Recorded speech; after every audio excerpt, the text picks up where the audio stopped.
Topic of the day is first order reaction. कल हम लोगों ने पढ़ा था जीरो ऑर्डर रिएक्शन, ऐसा रिएक्शन जिसका रेट रिएक्टेंट के कंसंट्रेशन पर डिपेंड नहीं करता है, जो कांस्टेंट रेट से होता है। आज हम लोग पढ़ रहे हैं फर्स्ट ऑर्डर रिएक्शन। आप नाम से समझ गए होंगे, first order reaction means A reaction whose rate is directly proportional to concentration of reactant power 1.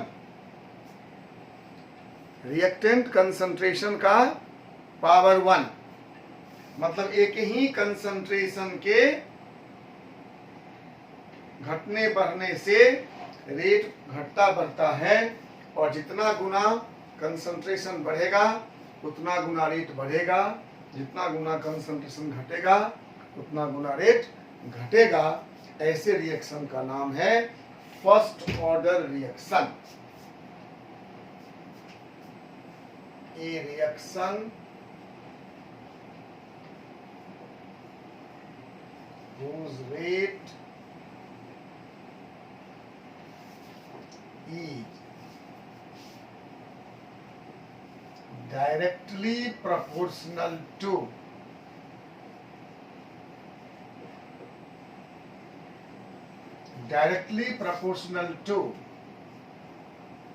concentration of reactant। यहां पर लगता है कहने से कि एक ही रिएक्टेंट के कंसंट्रेशन का प्रोपोर्शनल है तो वह फर्स्ट ऑर्डर रिएक्शन है, लेकिन मैथमेटिकली ऐसा नहीं होगा। इसलिए डेफिनेशन मैथमेटिकली करेक्ट नहीं है। मैथमेटिकली होगा ए reaction whose rate depends on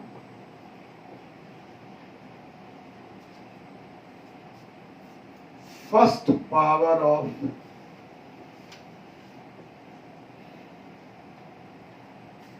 concentration of reactants।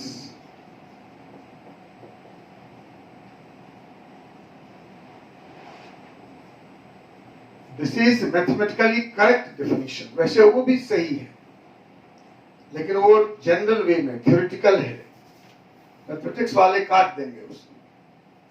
कैसे सोचिए, एक रिएक्शन है जिसका rate proportional to concentration of A, rate is directly proportional to concentration of reactant A. लेकिन मान लो कोई ऐसा रिएक्शन हो जिसका रेट ए पावर हाफ और बी पावर हाफ हो, तो ऐसा कोई रिएक्शन हो जिसका rate proportional to square root of concentration of A and square root of concentration of B, तो इसका भी ऑर्डर तो हाफ प्लस हाफ 1 हो जाएगा ना। आप डेफिनेशन में क्या लिखे हो, order is sum of powers of concentration term. अगर ऐसा कोई रिएक्शन हो rate proportional to A power 2 और बी पावर -1, तो इसका ऑर्डर क्या होगा? मैथमेटिकली सभी फर्स्ट ऑर्डर रिएक्शन होंगे, लेकिन कॉमन है यही। फर्स्ट ऑर्डर रिएक्शन जब हम कहेंगे तो ऐसे रिएक्शन हमको नहीं मिलते हैं। हमको जो मिलते हैं फ्रिक्वेंटली वो रिएक्शन है whose rate is directly proportional to concentration of the reactant, only one reactant, other पे डिपेंड नहीं करता है। ठीक है, लेकिन मैथमेटिकली आप अगर परीक्षा में ऐसा ही लिख दे और बोले किस ऑर्डर का रिएक्शन है, तो आपको तो फर्स्ट ऑर्डर कहना ही पड़ेगा। नहीं, इसलिए इस बात को आप समझिए कि सभी फर्स्ट ऑर्डर रिएक्शन हैं एज पर डेफिनेशन। डेफिनेशन है order is sum of powers of concentration term present in the rate equation. Rate equation में रिएक्टेंट के कंसंट्रेशन पर जो पावर है उसका सम, यहाँ पावर नहीं है मतलब 1 है, यहाँ पावर हाफ है तो हाफ प्लस हाफ 1 हुआ, यहाँ पावर 2 है, यहाँ -1 है तो 2 - 1 1 हुआ। ये सब हो गए फर्स्ट ऑर्डर रिएक्शन। ओके, लेकिन हम लोग जो मोस्ट कॉमन है उसी के लिए अभी एक्सप्रेशन ड्राइव करेंगे first order reaction. First order reaction का जो सबसे बड़ा एग्जांपल है वो है रेडियो एक्टिविटी। मालूम है आप लोगों को? रेडियो एक्टिविटी समझते हैं? Radio activity is the phenomenon in which some invisible rays are emitted from the nucleus of an atom। किसी एटम के न्यूक्लियस से ध्यान रखिए, जो इनविजिबल रेज का एमिशन होता है उसे हम लोग कहते हैं फर्स्ट ऑर्डर रिएक्शन। ठीक है, तो सबसे बड़ा एग्जांपल उसका यही है रेडियो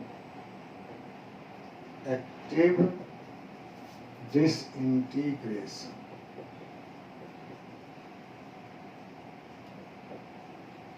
ठीक है, तो हम लोग इस फर्स्ट ऑर्डर रिएक्शन के लिए अभी रेट कांस्टेंट का एक्सप्रेशन डिराइव करेंगे। Let us consider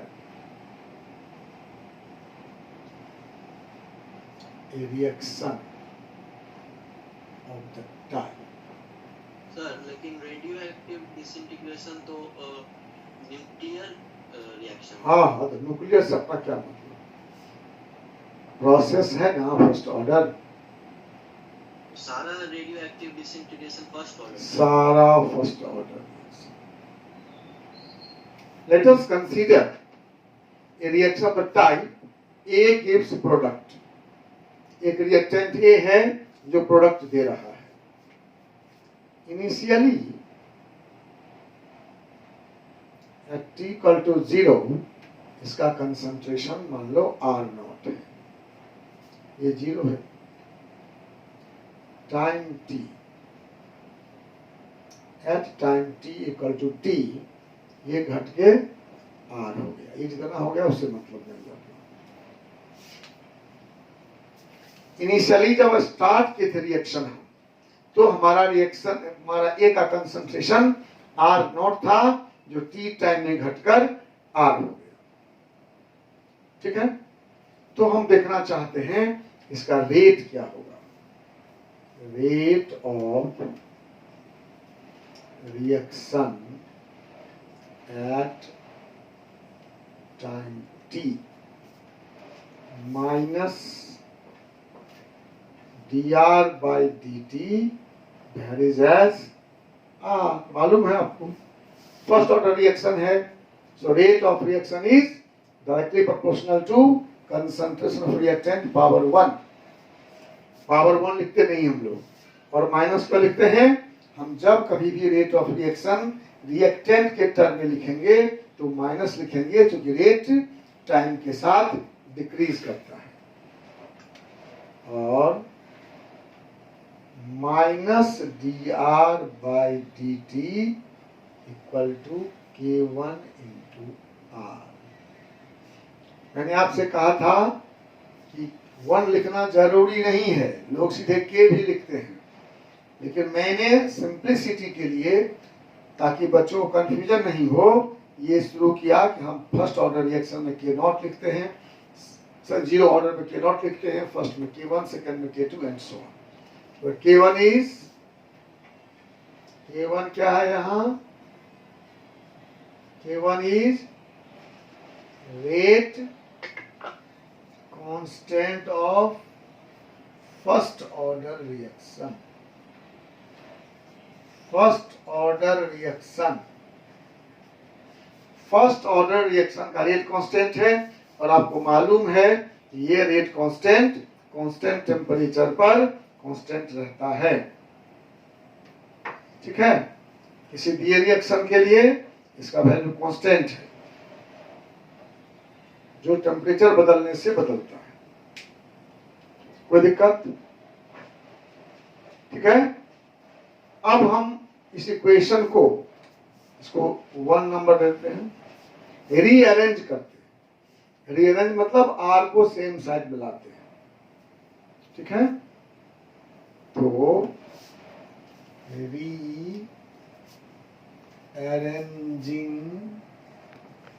equation 1, equation 1 को रीअरेंज करते हैं, आर को लेंगे बाएं तो क्या होगा, ये यहाँ ऊपर नीचे चला जाएगा, और dt को लाएंगे दाएं तो नीचे से ऊपर आ जाएगा, तो हो जाएगा minus dr by R equal to Q1 into dt। Equation number 2, कुछ नहीं किए, हम उसको सिर्फ रीअरेंज कर दिए, आर को सेम साइड में ले आए, टी को अगले साइड में भेज दिया। अब ये डिफरेंशियल इक्वेशन है। कल मैंने कहा था आपको differential equation not very useful for us. Differential equation से निकला हुआ डाटा हमारे लिए बहुत यूजफुल नहीं होता है, हमको रेट निकालने में दिक्कत होती है। So we change it to integrated form. हम लोग जो निकाल रहे हैं वो इंटीग्रेटेड फॉर्म है, डिफरेंशियल तो हो गया यही है, तो हम इसको इंटीग्रेट करेंगे। Integrating equation 2 minus dr by R equal to Q1 integral dt। मैंने कल भी कहा था कि यहाँ दो रास्ते हैं। एक रास्ते हैं कि इसको ऐसे ही इंटीग्रेट कर लो बिना लिमिट के, इंडेफिनिट इंटीग्रल, तो हमको एक कांस्टेंट आएगा और उस कांस्टेंट का हमको फिर वैल्यू निकालना पड़ेगा, काम बढ़ जाएगा। इससे आसान है कि हम लिमिट डाल दें।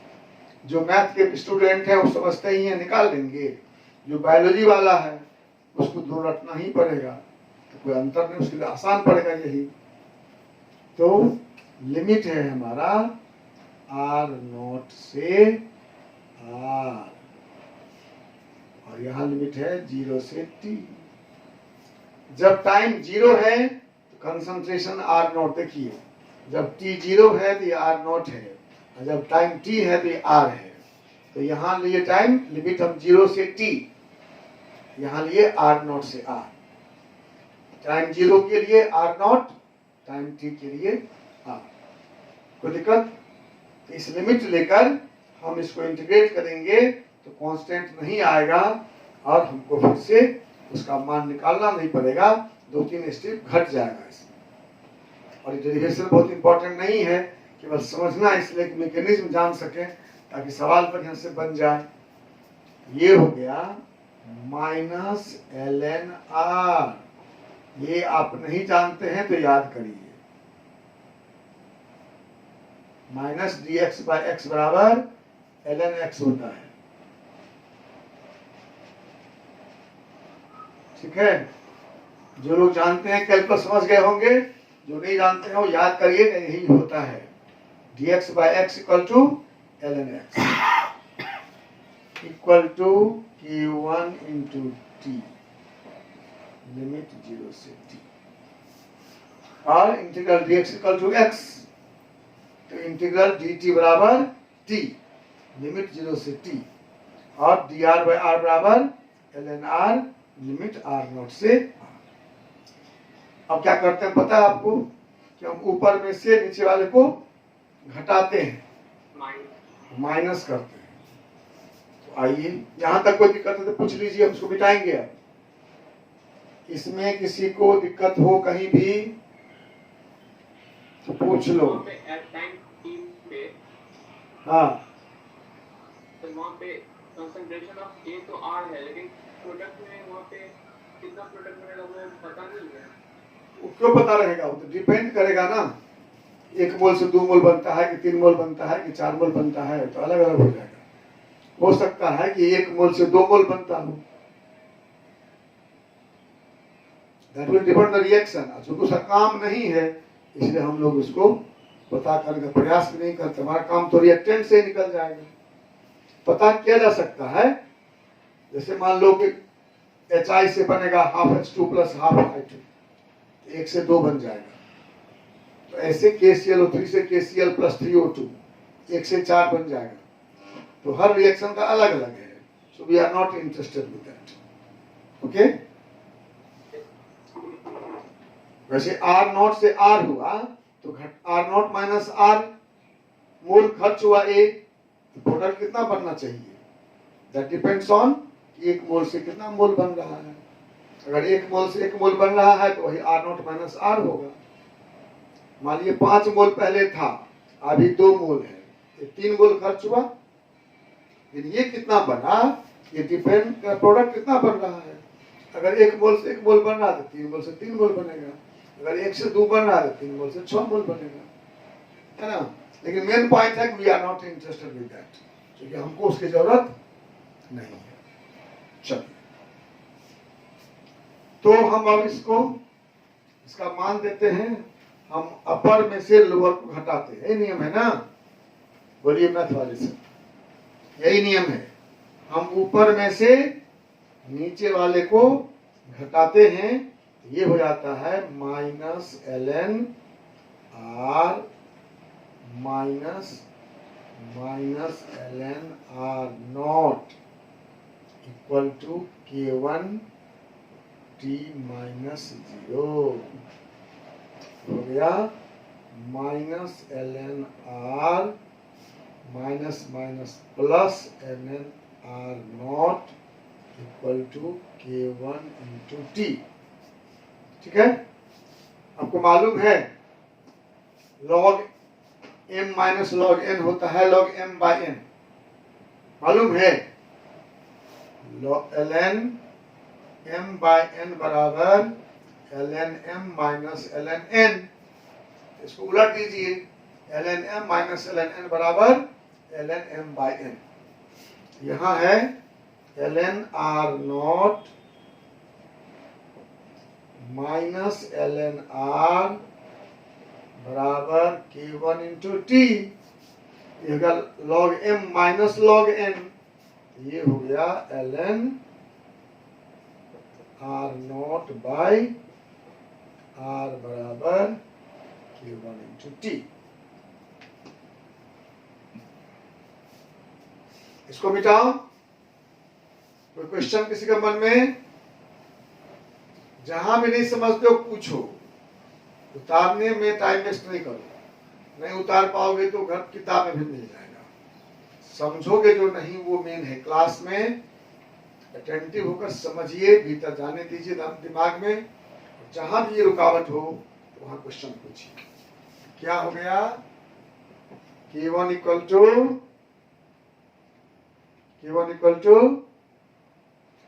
ln 1 by t ln r not minus r। ठीक है,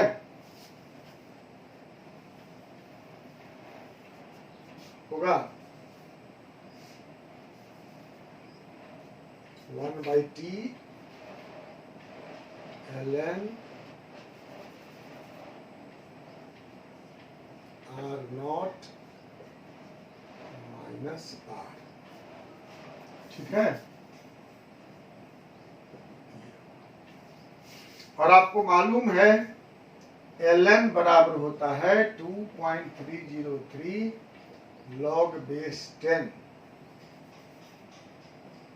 ये नेचुरल लॉग हुआ, log e। ln मतलब natural log base e।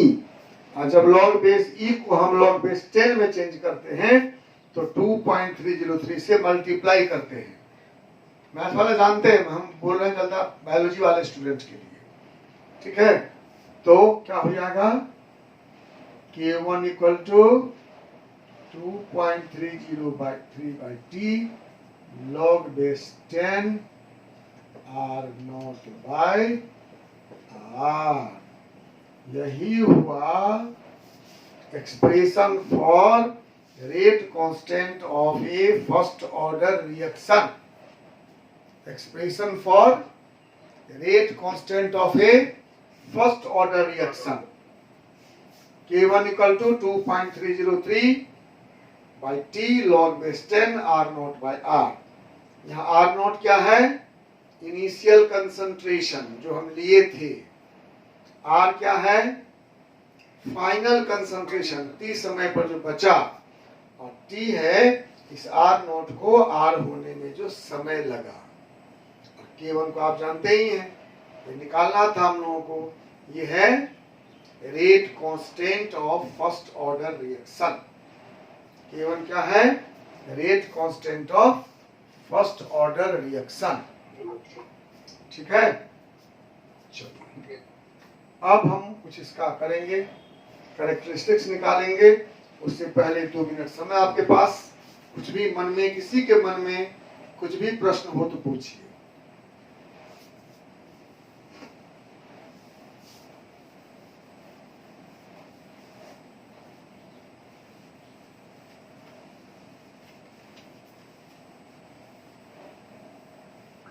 Question नहीं है, चलिए आगे बढ़ते हैं। पहले हम यूनिट निकालते हैं। यूनिट वैसे हम मैं निकाल चुका हूं सबका, लेकिन मैं दिखाना चाहता हूं इस एक्सप्रेशन से। पहला हमारा यूनिट ऑफ K1 क्या है? देखिए K1 equal to 2.303 by time log base 10 concentration by R0 क्या है? कंसंट्रेशन। R क्या है? कंसंट्रेशन। कैंसिल हो गया ना, तो क्या बच गया? Time inverse. Time inverse, second inverse, minute inverse, hour inverse, year inverse, जो भी हो, जो यूनिट लेंगे हम टाइम का। हम लोग पहले निकाले थे उसमें मिलाइए, सेम आया ना? डिफरेंट आ गया? सेम आ गया। दूसरा काम करते हैं हम लोग, हाफ लाइफ पीरियड निकालते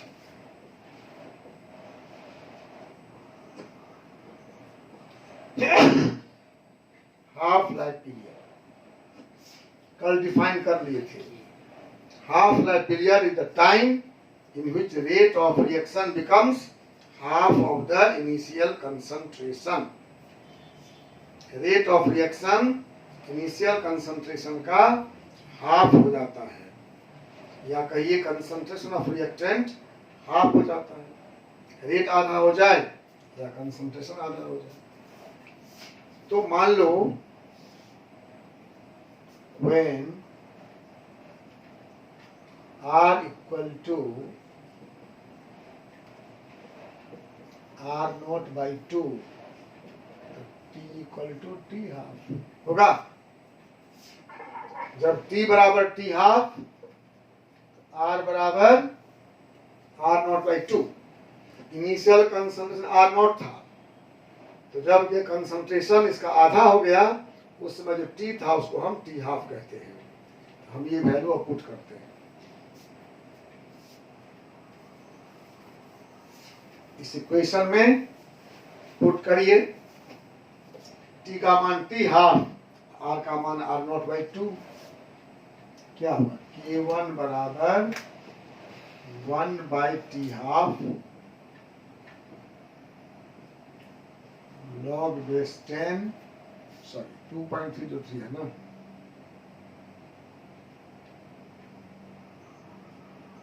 log 10 लेंगे तो 2.303 कर देंगे। R0 by R, sorry R0 by 2। R0 रहेगा, R का मान R0 by 2 हो जाएगा। So K1 equal to 2.303 by T half log base 10 क्या हो जाएगा? R0 by 1 into 2 by R0। उलट जाएगा ना,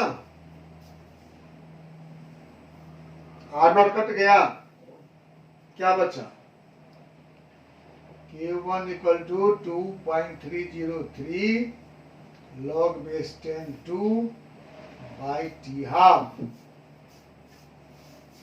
Therefore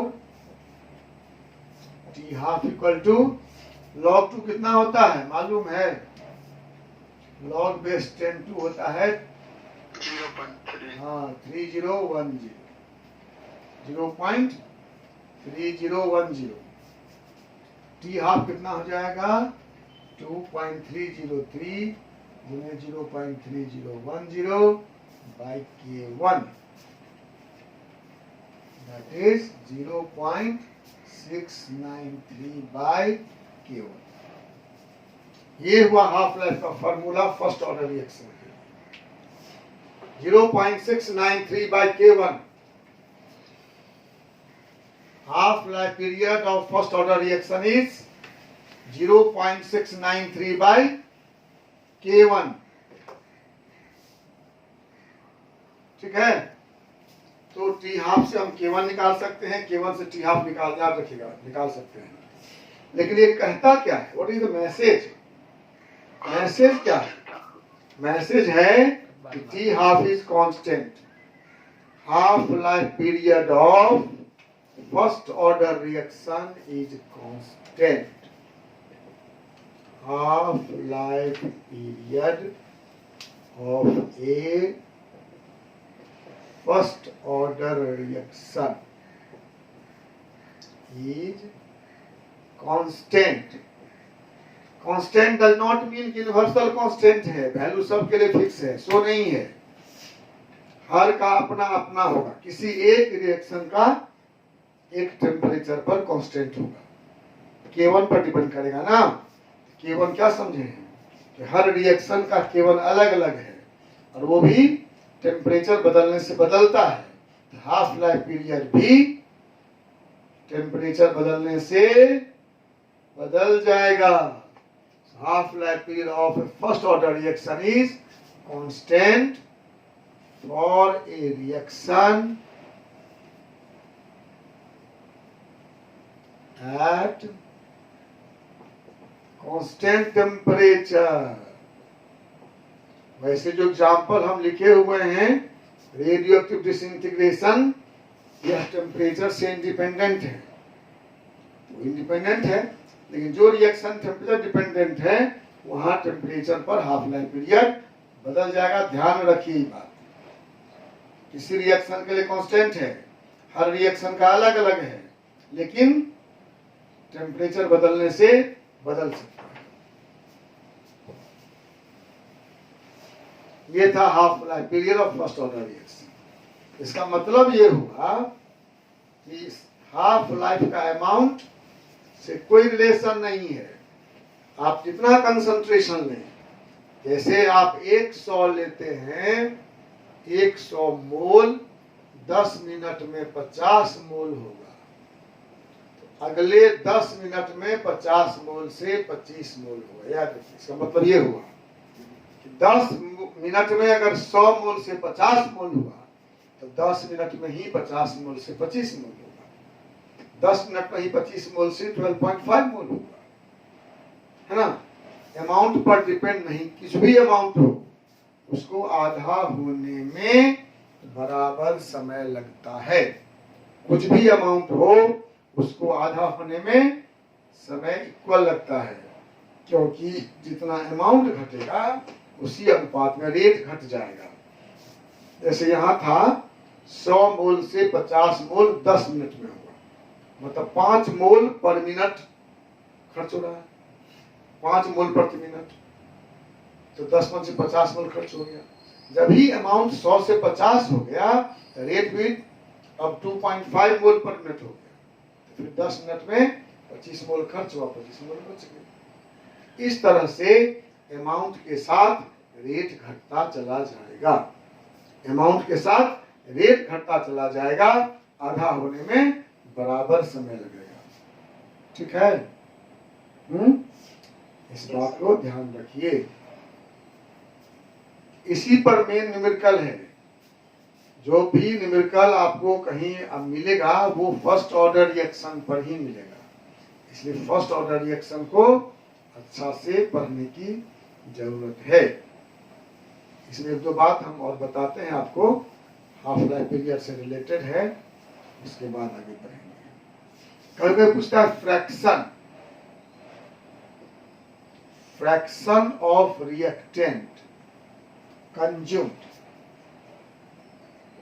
कभी पूछा कंज्यूम, कभी पूछा लेफ्ट, कंज्यूम निकल जाए, लेफ्ट अपने निकल जाएगा। ये फ्रैक्शन बराबर होता है half power n, where n is t by t half. Fraction of reactant consume नहीं, रिमेंट ना, इससे कंज्यूम निकालेंगे। Reactant left after time t, time t के बाद कितना रिएक्टेंट बच गया, so fraction f equal to half power n, फिर n क्या है t बाई t हाफ। ठीक है, इस फार्मूला पर हम लोग न्यूमेरिकल बनाएंगे, आप गौर से देखिएगा कैसे इसमें आसान हो जाएगा कि तुरंत आप निकाल लेंगे। t दिया रहेगा, t हाफ दिया रहेगा, t से t हाफ भाग देंगे, n निकल जाएगा, यहाँ पर n का मान देंगे, फ्रैक्शन निकाल लेंगे। और परसेंटेज कहेगा अगर, परसेंट होता है p बराबर f into 100। Fraction into fraction होता हुआ एक में, फ्रैक्शन मतलब इकाई में कितना रिएक्टेंट बच गया, परसेंटेज मतलब 100 में कितना बच गया, तो percentage equal to fraction into 100। कोई दिक्कत, निकाल सकते हैं कितना फ्रैक्शन बच जाएगा, कैसे निकालेंगे, टाइम में t हाफ से भाग देंगे और n निकल जाएगा, और फ्रैक्शन बराबर हाफ पावर n कर देंगे। t हाफ दिया रहेगा, अगर t हाफ नहीं दिया रहेगा, k1 दिया रहेगा, तो भी हम t हाफ निकाल लेंगे, k1 से हम t हाफ निकाल सकते हैं। अंतिम है अब ग्राफ, ग्राफिकल रिप्रेजेंटेशन। हम लोगों ने जब डिफरेंशियल इक्वेशन को इंटीग्रेट किया था, उस स्टेप को देखिए, हमको रिजल्ट क्या मिला था, -ln r plus ln r naught बराबर k1 इंटू t मिला था। तो इसका माइनस कॉमन ले लीजिए, क्या हो जाएगा, ln r minus ln r naught बराबर minus k1 into T. So ln r equal to minus k1 into T plus ln r naught. ऐसे भी रख सकते हैं, या चाहे तो इसमें लॉग में ले आइए। आपको मालूम है हम लोग लॉग में क्यों लाते हैं, कि डाटा दिया रहता है वो log 10 के, परीक्षा में डाटा देगा, किताब में दिया हुआ है, तो वो log 10 के टर्म में रहता है, इसलिए इसको करेंगे चेंज। तो 2.303 log बेस 10 r बराबर minus k1 into T plus 2.303 log base 10 r not होगा। हम कुछ नहीं किए, ln को log बेस 10 में चेंज किए, तो हमको 2.303 से मल्टीप्लाई करना पड़ता है, वही किए। अब सब में 2.303 से भाग दे दो, क्या हो जाएगा, log base 10 concentration r minus k1 by 2.303 into T plus log base 10 concentration R not. उसी इक्वेशन को इस फॉर्म में ले आए। अब जो मैथ के स्टूडेंट हैं इस इक्वेशन को पहचान रहे होंगे कि आर बदलता है, टी बदलता है, K1 कांस्टेंट है और किसी रिएक्शन के लिए आर नॉट भी कांस्टेंट है। हम जो रिएक्शन शुरू करेंगे तो जो कंसंट्रेशन लेंगे वही ना आर नॉट है, उसका भी तो कांस्टेंट है, तो वही रहेगा। रिएक्शन होता जाएगा, खर्च होता जाएगा, लेकिन आर नॉट वही रहेगा। तो ये हो गया y, ये हो गया m, ये हो गया x, ये हो गया c।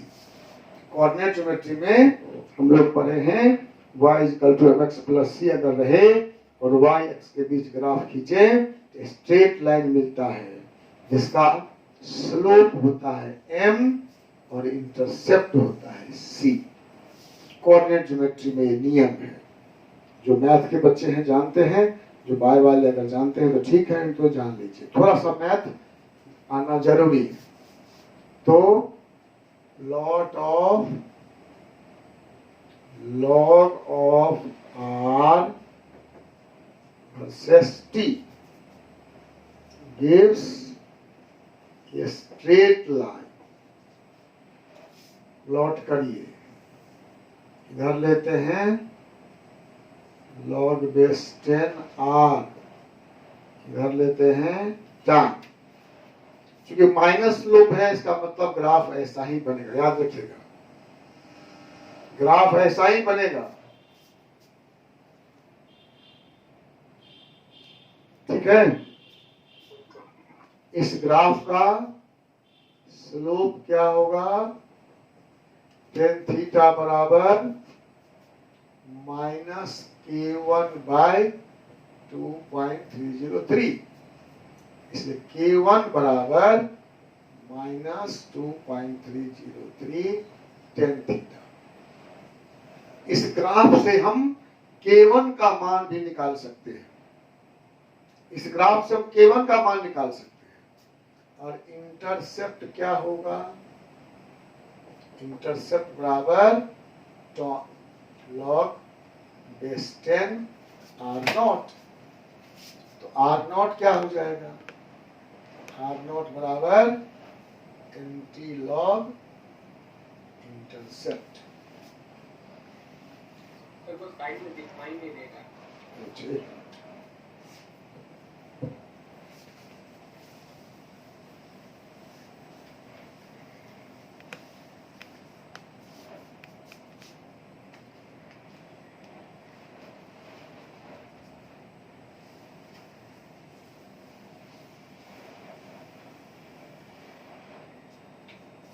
स्लोप है tan थीटा बराबर -K1/2.303 और K1 बराबर -2.303 tan थीटा। ऐसे हम निकाल सकते हैं K1। इंटरसेप्ट हो गया, इंटरसेप्ट मतलब ये, इसको O कहते हैं, इसको A कहते हैं, ये हुआ r0 log base 10 r0। Intercept हो जाएगा log of r0। So r0 equal to nt log of intercept। एक ही ग्राफ से हम दो काम कर सकते हैं। हम निकाल सकते हैं रेट कांस्टेंट का वैल्यू और हम निकाल सकते हैं क्या निकाल सकते हैं, इनिशियल कंसंट्रेशन। अगर मान लो किसी रिएक्शन में इनिशियल कंसंट्रेशन नहीं दिया है तो उसका वैल्यू भी इस ग्राफ से हम निकाल सकते हैं। ठीक है, तो हमें इंटीग्रेटेड रेट लॉ जो निकाले K1 बराबर 2.303 R no concentration by R concentration, उससे हम उसका यूनिट निकाल लिए, हाफ लाइफ पीरियड निकाल लिए और ग्राफ से हम K1 का वैल्यू निकाल लिए। ठीक है, तो फर्स्ट ऑर्डर रिएक्शन के लिए जो सबसे इंपॉर्टेंट बात आपको याद रखने का है वो यही है कि इसके रेट कांस्टेंट K1 का यूनिट टाइम इनवर्स है और इसका हाफ लाइफ पीरियड कंसंट्रेशन से इंडिपेंडेंट है। Half life period of a first order reaction is independent of initial concentration, however it will depend on temperature। Same reaction रहेगा तो उसका temperature बदलने से हाफ लाइफ पीरियड बदल जाएगा। अब किसी के मन में कुछ क्वेश्चन है तो बोलो। Any question?